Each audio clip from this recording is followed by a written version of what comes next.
नमस्कार साथियों, NMF news देख रहे हैं आप। आपके साथ मैं हूं अनुपम प्रसून। बीजेपी के सांसद निशिकांत दुबे ने एक और विस्फोटक खुलासा किया है। उन्होंने अभी हाल ही में कुछ समय पहले एक पोस्ट किया और उसमें एक बड़े यूट्यूबर, जाने माने यूट्यूबर पर गंभीर आरोप लगाए हैं। उन्होंने एक ट्रांजैक्शन डिटेल शेयर की है, एक ट्रांजैक्शन की वो डिटेल है और उसके जरिए वो ये दावा कर रहे हैं कि लोकसभा चुनाव से पहले एक यूट्यूबर को एक कंपनी के खाते से करोड़ों रुपए मिले। उनका यह आरोप साफ साफ इसी तरफ इशारा करता है कि मोदी को हराने के लिए यूट्यूबर को करोड़ों रुपए दिए गए ताकि ऐसा नैरेटिव बने और माहौल बने कि लोग मोदी के खिलाफ वोट कर सकें।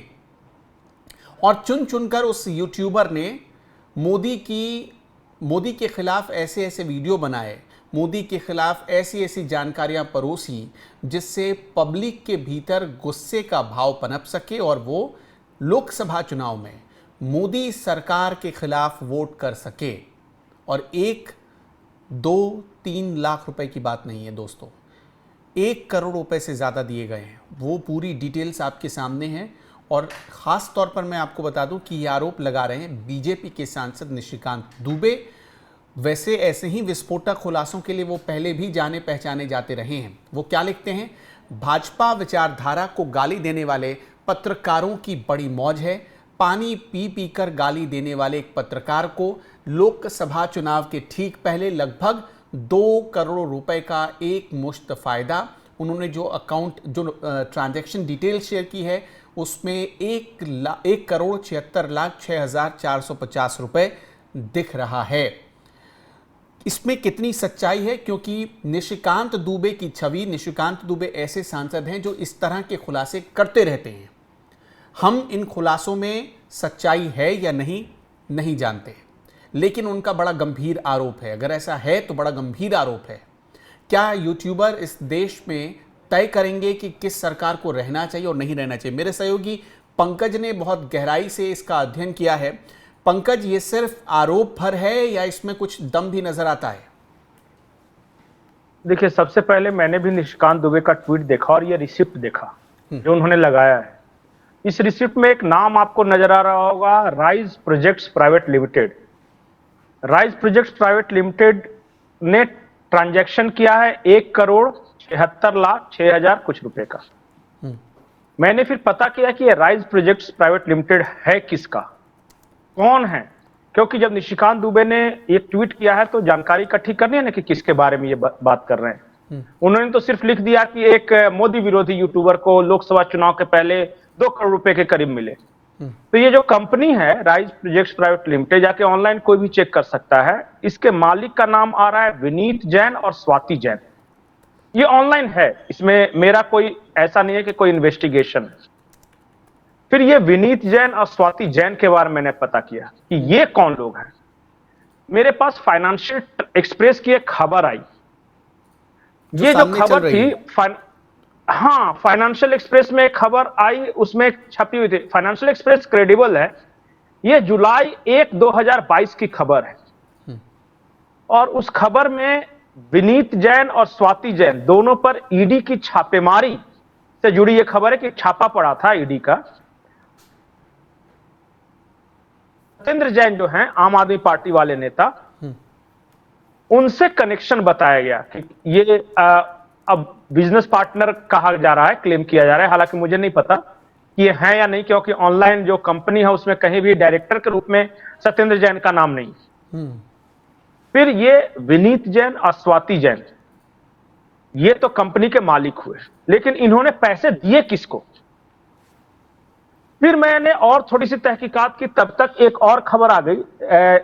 ये ट्विटर पे एक द एनालाइजर एक है जो कि वो खबरें पोस्ट करते रहते हैं। उनकी खबर के अनुसार 2 क्लू थे। किसी ने ग्रोक से भी हाँ, पूछ लिया। वही एक एक करके आ रहा हूं, वहीं पे आ रहा हूं। तो 2 क्लू थे। एक था कि हाल ही में चाइना कनेक्शन को लेके वो खुद को पीड़ित दिखा रहे थे, पहला क्लू था।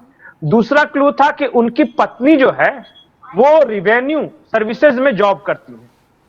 मैंने कहा कौन ऐसा पत्रकार है जो मोदी विरोधी भी है, जिसके खिलाफ चाइना कनेक्शन के भी मामले आए थे और जिसकी पत्नी ये रेवेन्यू सर्विसेज में है। एक और क्लेम था उसी खबर में, वो क्लेम ये था कि इसकी जो पत्नी है जो कि सरकारी नौकर है, उसको 2 करोड़ का मकान बहुत कंसेशनल रेट पे मिला था, और वो देने वाले भी यही विनीत जैन और स्वाति जैन है।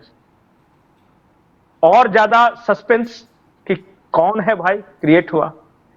फिर मैंने खबरों का लिंक तलाशना शुरू किया। ग्रो एक है जो कि मतलब एक्स का वो फैक्ट चेकर है कि क्या बताता है वो, उसमें जो सारे संभावित नाम थे, एक नाम आया शुमाना सेन कि जो इंडियन रेवेन्यू सर्विसेज में है और जिसका पति पत्रकार है और जिसका पति मोदी विरोध में अक्सर खबरें चलाता रहता है।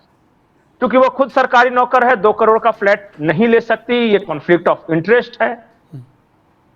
अब बाद में जब ग्रोक से पूछा गया तो आपके स्क्रीन पे सामने है, मैं क्यों किसी का नाम लूं।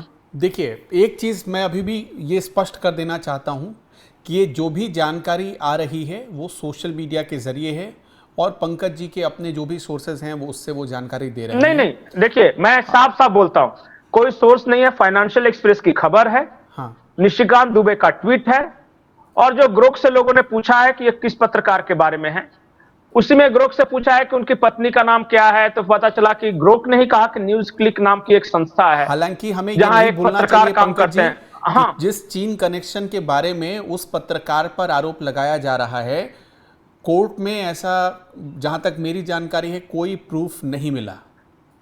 नहीं मिला नहीं, इसलिए तो मैं बता रहा हूं ना कि वो सिर्फ क्लू था।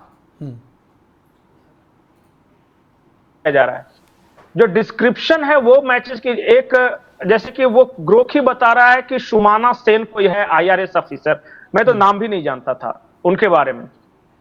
और फिर क्या क्या लगे हैं, हम तो सिर्फ क्लू तलाशते हैं ना कि किसके बारे में। एक रुचि, स्वाभाविक रुचि है कि निशिकांत दुबे ने अगर ट्वीट किया है और द एनालाइजर चला रहा है तो किसके बारे में चला रहा है, तो जो परिस्थितियां जो फैक्ट्स में आए कि किसकी पत्नी है IRS ऑफिसर, फिर किसको मिला है, विनीत जैन से क्या कनेक्शन है, तो सत्येंद्र जैन का है, आम आदमी पार्टी वाले से क्या कनेक्शन है, लोकसभा चुनाव के पहले ट्रांजैक्शन के रिसिप्ट है, वो कंपनी है, तो यही सब। अपनी ओर से तो हम एक शब्द बोल ही नहीं रहे। बिल्कुल। तो पंकज जी, अभी बहुत सारे फैक्ट इसमें निशिकांत दुबे ने सामने रखे हैं और फिलहाल ये जांच एजेंसियों का काम है कि इसमें कितनी सत्यता है और कितनी नहीं।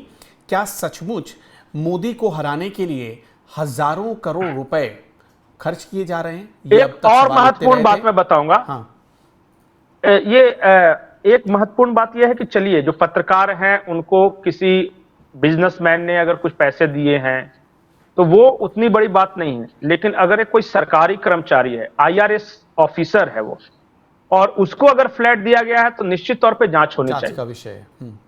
बिल्कुल, कॉन्फ्लिक्ट ऑफ ठीक है, इंटरेस्ट साफ साफ पहली समझिए नजर में कि तो यही एक दिख रहा यूट्यूबर है, को देखिए, बाद में तो ये जांच आरोप में है, जो अगर एक यूट्यूबर को 1 करोड़ 76 लाख रुपए दिए जा सकते हैं तो इस देश में हजारों यूट्यूबर्स हैं और बहुत सारे यूट्यूबर ऐसे हैं जो सुबह से लेकर शाम तक सिर्फ मोदी के खिलाफ एजेंडा चलाते हैं। तो ऐसे में तो हजारों करोड़ रुपए हो जाएंगे। तो क्या सचमुच ऐसा हो रहा है? और अगर ऐसा हो रहा है तो भारत के लिए, भारत के लोकतंत्र के लिए एक बहुत गंभीर विषय है ये। अब ये जांच एजेंसियों का काम है कि इसमें कितनी सच्चाई है निशिकांत दुबे एक के आरोप और में, वो क्लू जांच देता हूं करें। मैं जी, अनुपम, एक और क्लू है कि हाल ही में उस यूट्यूबर के खिलाफ असम सरकार ने भी एक केस दर्ज किया है। अब कौन है आप सेलेक्ट कर लीजिए कि असम तो सरकार ने दर्शकों, किसके खिलाफ आपके केस हिसाब दर्ज से किया है, क्या किसकी सचमुच पत्नी ऐसा हो IRS। रहा है मोदी को हराने के लिए? और वो कौन यूट्यूबर हैं, आप उनके नाम हमें जरूर बताएं। कमेंट बॉक्स खुला हुआ है। फिलहाल इस वीडियो में इतना ही। नमस्कार।